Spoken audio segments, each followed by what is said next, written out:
we're talking about anterior pelvic tilt. Robinson, come right here. Face me. Why? Because now we're going to talk about anterior pelvic tilt. See how his hips are coming forward? His lower back's a little tight. His butt's sticking out just a little bit. Now, what do you look at the camera, please? You know what that's attributed to? Not stretched after working out. Poor posture.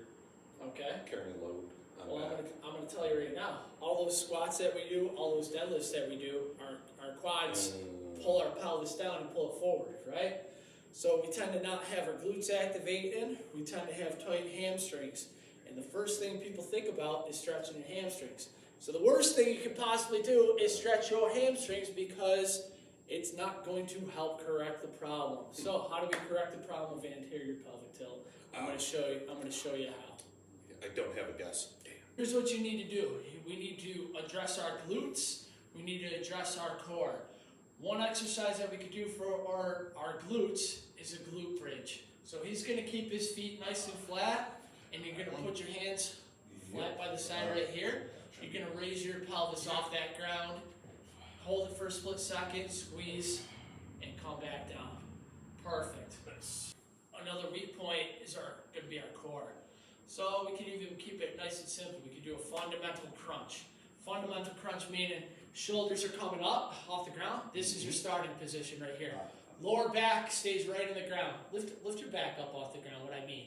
See how he's got this little arch in his back? That's not what we want. So now you want to put your back into this ground. So lower your back right here. This is going to be starting position. Rectus abdominis is engaged. So now when he crunches up, only come as far as your back's going to let you. So now hit a crunch for me, please. Right there. But I want you to take your element out, your bicep element. So this is where he's going to finish. This is where he's going to start. So crunch up right there, and you're going to engage. So hold this right here. Good. You're going to exhale, and you're going to engage that core muscle. Another thing we could do is our plank. Keeping our hips up, keeping our core isometrically contracted. Keep breathing there, pal. Good, you can rest. Good. So now, we got to get that muscular balance with our core. We got to get our muscular balances with our pulling muscles, our hamstrings, our glutes, and we got to focus on not being so quad dominant. Form is key when you're hitting your deadlifts, when you're hitting your squats. Okay? If you have shitty form, shitty execution, you're going to make these imbalances even worse. So, it's important to find a trainer who knows what he's doing.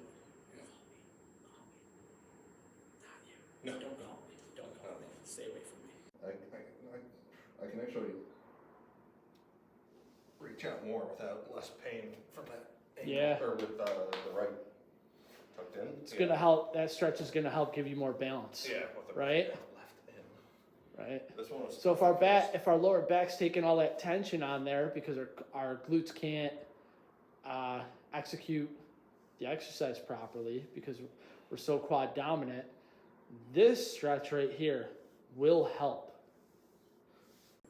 Made a really big difference with pulling my shoulders back naturally without me having to So now force. your posture's a lot better, right? Oh yeah. Still got a little anterior pelvic tilt there, but not as bad as it was.